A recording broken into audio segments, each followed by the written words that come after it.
జాతీయ యువజన దినోత్సవం సందర్భంగా స్వామి వివేకానంద జయంతిని పురస్కరించుకొని రఘునాథ్ వెర్రవెల్లి ఫౌండేషన్ ఆధ్వర్యంలో ప్రతి సంవత్సరం లక్షెట్టిపేట్ పట్టణంలో నిర్వహించే కబడ్డీ టోర్నమెంట్ను ఈరోజు స్థానిక ప్రభుత్వ జూనియర్ కళాశాల మైదానంలో 3వ వివేకానంద కప్ కబడ్డీ టోర్నమెంట్ను బీజేపీ మంచిర్యాల జిల్లా అధ్యక్షులు రఘునాథ్ వెర్రవెల్లి గారు ముందుగా స్వామి వివేకానంద చిత్రపటానికి పూలమాలలు వేసి నివాళులర్పించిన అనంతరం క్రీడాకారులకు శుభాకాంక్షలు తెలిపి కబడ్డీ పోటీలను ప్రారంభించడం జరిగింది.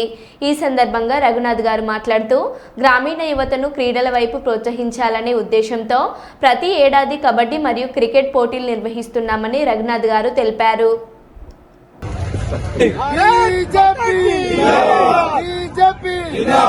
రఘునాథ్ గారి నాయకత్వం, రఘునాథ్ అన్న గారి నాయకత్వం, నరేంద్ర మోడీ గారి నాయకత్వం, స్వామి వివేకానంద ఆశయాలను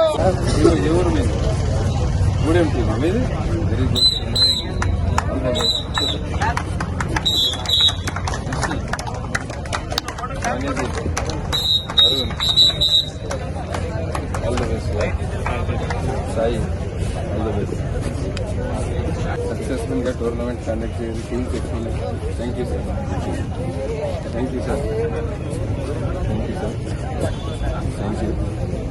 థ్యాంక్ యూ. సూర్య అంశీ ఎక్కడ మీటింగ్ ఎక్కడ? లక్షపేట లోకలేనా? ఎక్కడ ఉంటారు Lakshapeta? Oh right. All the best. Shiva all the best. Sriram all the best. Nikhil అందరికంటే స్ట్రాంగ్ నిఖిల్.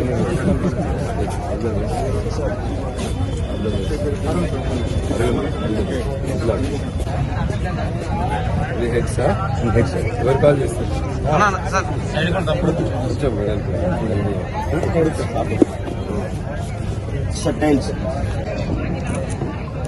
భారత్ మాతా కీ జై. రెడీ వచ్చిందా? 1 2 3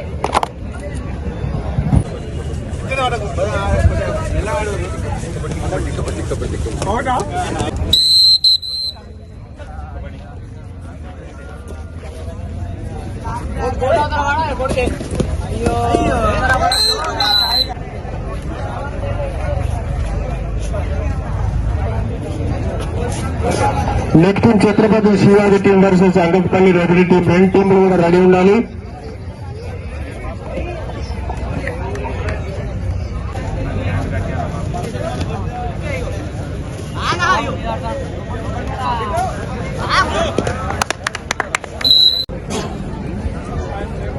బీజేవైఎం ఆధ్వర్యంలో స్వామి వివేకానంద జయంతి మరియు సంక్రాంతి పండుగను పురస్కరించుకొని గత 3 సంవత్సరాల నుంచి కబడ్డీ టోర్నమెంట్ నిర్వహించడం జరుగుతుంది. ఈసారి ఈ కబడ్డీ టోర్నమెంట్ కి 52 జట్లు దండపల్లి, లక్షెట్పేట్, ఆజీపూర్ ఈ ప్రాంతానికి చెందిన గ్రామాల నుంచి 52 టీంలు పాల్గొనడం చాలా చాలా సంతోషకరము. బీజేపీ ఈ ప్రాంతంలో ఉన్న ప్రజల సమస్యల మీద నిరంతరం పోరాటం చేస్తూ అదేవిధంగా యువకులను క్రీడలు ప్రోత్సహించాలనే ఉద్దేశంతో మొన్న క్రికెట్ టోర్నమెంట్, ఇప్పుడు కబడ్డీ పోటీలు పెట్టడం జరుగుతుంది. స్వామి వివేకానంద గారి ఆశయాలను ఈనాటి యువతకు ఈ కబడ్డీ టోర్నమెంట్ ద్వారా తెలియజేయడానికి మేము ఇదొక ప్రయత్నం చేస్తున్నాము. ఈ కబడ్డీ టోర్నమెంట్ల పెద్ద ఎత్తున పాల్గొనడానికి వచ్చిన క్రీడాకారులకు అందరికి కూడా దండపల్లి, లక్షపేట అందరికి కూడా శుభాకాంక్షలు. అందరు కూడా స్పోర్ట్స్ మెన్ స్పిరిట్ తోటి కబడ్డీ ఈ రోజు రేపు ఆడాలి. అదేవిధంగా అందరికీ సంక్రాంతి పండుగ శుభాకాంక్షలు. ఈ నూతన సంవత్సరంలో బీజేపీ ఈ ప్రాంత ప్రజలకు అందరికి కూడా అండగా ఉంటుంది. ప్రతి సమస్య మీద కూడా పోరాడతాము. ఎక్కడ ఎవరికి ఏ ఇబ్బంది వచ్చినా కూడా మేము వాళ్ళకందరికీ అండగా ఉంటాము. నరేంద్ర మోదీ గారి నాయకత్వంలో బీజేపీని ఈ ప్రాంతంలో బలోపేతం చేయడానికి మేమందరం కూడా కృషి చేస్తామని తెలియజేస్తూ అందరికీ మరొకసారి సంక్రాంతి పండుగ శుభాకాంక్షలు. స్వామి వివేకానంద జయంతి శుభాకాంక్షలు.